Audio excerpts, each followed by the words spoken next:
ಬೆಂಗಳೂರಿನ ಎರಡು ಭಾಗ, ಎರಡು ಕಡೆ ಕೂಡ ಪವರ್ಫುಲ್ ನಾಯಕರಿದ್ದಾರೆ. ಮನಸ್ಸು ಮಾಡಿದ್ರೆ ಸಾಲ್ವ್ ಮಾಡೋದು ಇಷ್ಟೊಂದು ದೊಡ್ಡ ಕಷ್ಟನಾ ಅಂತ ಅನಿಸ್ಬೋದು. ಆದ್ರೆ ಅಲ್ಲಿನ ನೈಜ ಸ್ಥಿತಿ ಇದೆಯಲ್ಲ, ಯಾಕೆ ಜನನಾಯಕರಿಗೆ ಕೇಳಿಸ್ತಿಲ್ಲ ಮತ್ತು ಕಾಣಿಸ್ತಿಲ್ಲ ಅಂತ ಜನ ಪ್ರಶ್ನೆ ಮಾಡ್ತಿದ್ದಾರೆ. ಚಾಮರಾಜಪೇಟೆ ಮತ್ತೊಂದು ಕಡೆ ಯಲಹಂಕ. ನನ್ನ ಇಬ್ಬರು ಸಹೋದ್ಯೋಗಿಗಳು ಇದೀಗ ಲೈವ್ ನೇರ ಸಂಪರ್ಕದಲ್ಲಿ ಜಾಯಿನ್ ಆಗ್ತಿದ್ದಾರೆ. ಯಲಹಂಕದಿಂದ ಚೌಡೇಶ್ವರಿ ನಗರ ನನ್ನ ಸಹೋದ್ಯೋಗಿ ಲಕ್ಷ್ಮೀ ನರಸಿಂಹ ಮತ್ತು ನನ್ನ ಸಹೋದ್ಯೋಗಿ ಚಾಮರಾಜಪೇಟೆಯ ಕಸ್ತೂರ್ಬಾ ನಗರದಿಂದ ಅಭಿಷೇಕ್ ನೇರ ಸಂಪರ್ಕದಲ್ಲಿ ಜಾಯಿನ್ ಆಗ್ತಿದ್ದಾರೆ. Let's go. ಯಲಹಂಕಗೆ ಹೋಗಿ ಆಮೇಲೆ ಚಾಮರಾಜಪೇಟೆಗೆ ಬರ್ತೀನಿ ನಾನು. ಲಕ್ಷ್ಮೀ ನರಸಿಂಹ ಲೈವ್. ಲಕ್ಷ್ಮೀ ನಮಸ್ಕಾರ, ವೆರಿ ಗುಡ್ ಮಾರ್ನಿಂಗ್. ಪ್ರತಿದಿನ ಪ್ರತಿ ಏರಿಯಾಗೆ ಹೋಗ್ತಾ ಇದ್ದೀವಿ, ನಾವು ತೋರಿಸ್ತಾ ಇದ್ದೀವಿ. ಅಲ್ಲಿ ರಿಯಾಲಿಟಿ ಚೆಕ್ ಮಾಡಿದಾಗ ಜನ ಬೈತಾರೆ, ಜನ ಆಕ್ರೋಶ ವ್ಯಕ್ತಪಡಿಸ್ತಾರೆ, ಜನ ಒದ್ದಾಟ ನಳಾಟ ಪಡ್ತಿದ್ದಾರೆ. ಇಲ್ಲೂ ಅದೇ ಸಿಚುವೇಶನ್ ಅನಿಸ್ತಾ ಇದೆ. ಗೋ ಹೆಡ್ ಪ್ಲೀಸ್, ಹೇಗಿದೆ ಸಿಚುವೇಶನ್ ಅಲ್ಲಿ? ಸರ್, ವಿಸ್ತಾರ ನ್ಯೂಸ್ ಕಳೆದ 8 ದಿನಗಳ ಹಿಂದೆ ಶುರು ಮಾಡಿದಂತಹ ಮೆಗಾ ಜಲಕ್ಷಾಮ ಅಭಿಯಾನ ನಿಜಕ್ಕೂ ಕೂಡ ಮನೆಗಳನ್ನ ತಲುಪ್ತಾ ಇದೆ. ಯಾಕಂದ್ರೆ ಜನ ಸಂಕಷ್ಟಗಳಿಗೆ ದನಿ ಆಗ್ತಾ ಇದೆ. ಎಲ್ಲೆಲ್ಲಿ ನೀರಿನ ಹಾಹಾಕಾರ ಇದೆ ಅಂದ್ರೆ ಬೆಂಗಳೂರಿನ ಮೂಲೆಗಳಲ್ಲೂ ಕೂಡ ನೀರಿಗೆ ಹಾಹಾಕಾರ ಶುರುವಾಗಿದೆ. ಪ್ರತಿಯೊಬ್ಬರು ದುಬಾರಿ ಟ್ಯಾಂಕರ್ ನೀರನ್ನ ಅವಲಂಬನೆ ಮಾಡಬೇಕಾದ ಸ್ಥಿತಿಯಲ್ಲಿ. ಸದ್ಯಕ್ಕೆ ನಾನು ಯಲಹಂಕ ವಿಧಾನಸಭಾ ಕ್ಷೇತ್ರ ಚೌಡೇಶ್ವರಿ ವಾರ್ಡ್ ನಂಬರ್ 2 ಅಲ್ಲಿ ನೋಡ್ತಾ ಇರಬಹುದು, ಬೋರ್ಡ್ ಕೂಡ ನೋಡ್ತಾ ಇರಬಹುದು. ಯಲಹಂಕ ವಿಧಾನಸಭಾ ಕ್ಷೇತ್ರ ವಾರ್ಡ್ ನಂಬರ್ 2 ಅಲ್ಲಿ ಇರ್ತಕ್ಕಂಥ ಏನು ಈ ಒಂದು ವಾರ್ಡ್ನಲ್ಲಿ ಜನಸಾಮಾನ್ಯರು ನೀರಿಗೆ ಪರಿತಪಿಸುವಂತ ಸ್ಥಿತಿ ಅಕ್ಷರಶಃ ಬಂದೊದಗಿದೆ ಅಂತ ಹೇಳ್ಬೋದು. ಯಾಕಂದ್ರೆ ಬೇಸಿಗೆ ಕಾಲ ಈಗ ಸ್ಟಾರ್ಟ್ ಆಗ್ತದೆ. ಈಗಲಿಂದಲೇ ಈ ರೀತಿ ನೀರಿಗೆ ಹಾಹಾಕಾರ ಶುರುವಾದ್ರೆ ಮುಂದಕ್ಕೆ ಯಾವ ರೀತಿ ಪರಿಸ್ಥಿತಿ ಉದ್ಭವ ಆಗುತ್ತೆ, ಎಷ್ಟು ಉದ್ವಿಗ್ನ ಪರಿಸ್ಥಿತಿ ನಿರ್ಮಾಣ ಆಗುತ್ತೆ ಅಂತಕ್ಕಂಥದ್ದು ನೀವು ಕಾಣಬಹುದು. ನಿಜ ಕೂಡ ಇರ್ತಕ್ಕಂಥ ಜನ ಬಿಂದಿಗೆಗಳನ್ನ ಹಿಡಿದು ರೋಡ್ಗೆ ಬಂದು ವಿಸ್ತಾರ ನ್ಯೂಸ್ ನ ಬಳಿ ತಮ್ಮ ಅಳಲನ್ನ ತೋಡ್ಕೊಳ್ತಾ ಇದ್ದಾರೆ.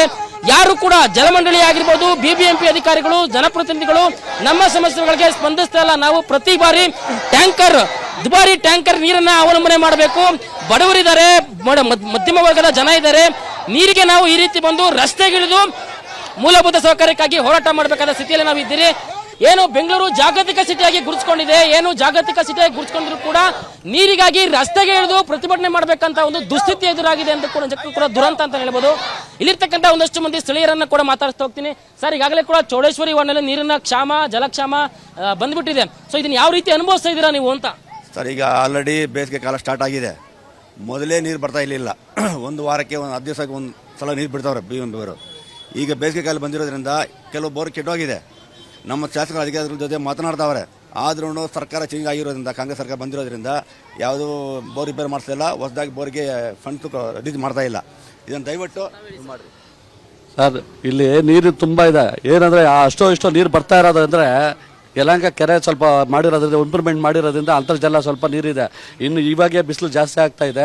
ಇದೇ ಕಂಟಿನ್ಯೂ ಆದಂದರೆ ತುಂಬ ತೊಂದರೆ ಆಗುತ್ತೆ. ಮತ್ತು ನೀರಿಗೆ ಟ್ಯಾಂಕರ್ ಓಡಿಸೋಣ ಅಂದರೆ ಇಲ್ಲಿ ಯಾರೂ ದೊಡ್ಡ ಇದಿಲ್ಲ. ಇರ್ತಕ್ಕಂಥ ಒಂದಷ್ಟು ಮಹಿಳೆಯರನ್ನು ಕೂಡ ಮಾತಾಡ್ತಾ ಹೋಗ್ತೀನಿ. ಯಾಕಂದ್ರೆ ಸಮಸ್ಯೆ ತೀವ್ರವಾಗಿ ಅದು ಮುಟ್ಟೋದು ಮಹಿಳೆಯರಿಗೆ ಮಾತ್ರ. ಅವ್ರನ್ನ ಕೂಡ ಮಾತಾಡ್ತಾ ಹೋಗ್ತೀನಿ. ಮೇಡಮ್, ತಾವು ಕೂಡ ಬಿಂದಿಗೆ ಹಿಡ್ಕೊಂಡು ರಸ್ತೆಗಿಳಿದು ಹೋರಾಟವನ್ನ ಮಾಡ್ಬಿಡ್ತಾ ಇದ್ದೀರಾ. ಈಗ ಹೇಗೆ ಅನುಭವಿಸ್ತಾ ಇದ್ದೀರಾ, ಹೇಗೆ ಮ್ಯಾನೇಜ್ ಮಾಡ್ತಿದ್ದೀರಾ ನೀರನ್ನ ಅಂತ? ನರಕ ಅನುಭವಿಸ್ತಾ ಇದ್ದೀವಿ ನೀರಿಗೋಸ್ಕರ. ನಾವು ನೀರು ಅನ್ನೋದಾಗಿ ಸ್ನಾನ ಮಾಡೋಕ್ಕೂ ನೀರಿಲ್ಲ, ಕುಡಿಯೋಕ್ಕೂ ನೀರಿಲ್ಲ. ವಾರಕ್ಕೆ ಒಂದ್ಸಲ ಸ್ನಾನ ಮಾಡ್ಬೇಕು ಅಂದ್ರೂ ನಮ್ಗೆ ಕಣ್ಣಲ್ಲಿ ನೀರು ಬರ್ತಾ ಇದೆ. ಹಂಗಾಗ್ತಾ ಇದೆ. ನೀರು ಅನ್ನೋದಾಗಿ ನಾವು ಟ್ಯಾಂಕರ್ ಅದು ಹೊಡ್ಸೋಣ ಅಂದ್ರೆ ನಮ್ಮಂತ ಬಡವ್ರಿಗೆ ಟ್ಯಾಂಕರ್ಗೆ ಹೊಡ್ಸೋಕ್ ಆಗೋದಿಲ್ಲ. ಏನ್ ಮಾಡ್ಬೇಕು ಅನ್ನೋದೇ ಗೊತ್ತಾಗ್ತಾ ಇಲ್ಲ. ಈ ನೀರಿಗೋಸ್ಕರ ಮಕ್ಕಳಿಗೆ ಸ್ಕೂಲ್ ಕಳ್ಸೋಕ್ಕೂ ಕಷ್ಟ ಆಗ್ತಾ ಇದೆ, ಕೆಲ್ಸಗಳಿಗೆ ಹೋಗೋರು ಕಳ್ಸೋದಕ್ಕೂ ಕಷ್ಟ ಆಗ್ತಾ ಇದೆ. ಸರ್, ನೀರಿನ ಸಮಸ್ಯೆ ತುಂಬಾನೇ ಇದೆ. ಸ್ವಲ್ಪ ನಮಗೂ ನೀರಿನ ತುಂಬಾ ಕಷ್ಟ ಐತಿ. ನಮಗೂ ಬಡವರು, ತುಂಬ ಬಡವರು ನಾವು. ಅದಕ್ಕೆ ನಮ್ಗೆ ಇರ್ತಾ ಇಲ್ಲ. ಒಮ್ಮೆ ಹಂಗ ಹೋಗ್ತೇವೆ ಸ್ನಾನ ಮಾಡ್ಲಾರ್ಲಿ ಕೆಲ್ಸಕ್ಕೆ. ಅದು ಭಾಳ ನೀರಿಂದ ನಮ್ಗೆ ಕಷ್ಟ, ತುಂಬ ಕಷ್ಟ. ಸೊ ಒಟ್ಟಾರೆ ಇಲ್ಲಿರ್ತಕ್ಕಂಥ ಒಂದು ಸುಮಾರು 40,000ಕ್ಕೂ ಹೆಚ್ಚು ಮಂದಿ ಈ ಒಂದು ವಾರ್ಡ್ನಲ್ಲಿ, ಚೌಡೇಶ್ವರಿ ವಾರ್ಡ್ನಲ್ಲಿ ವಾಸ ಇದ್ದಾರೆ. ಇಷ್ಟಾದ್ರೂ ಕೂಡ ಇವರ ಮೂಲಭೂತ ಸೌಕರ್ಯಗಳು ಕೂಡ ಮರೀಚಿಕೆ ಆಗ್ತಾ ಇದೆ.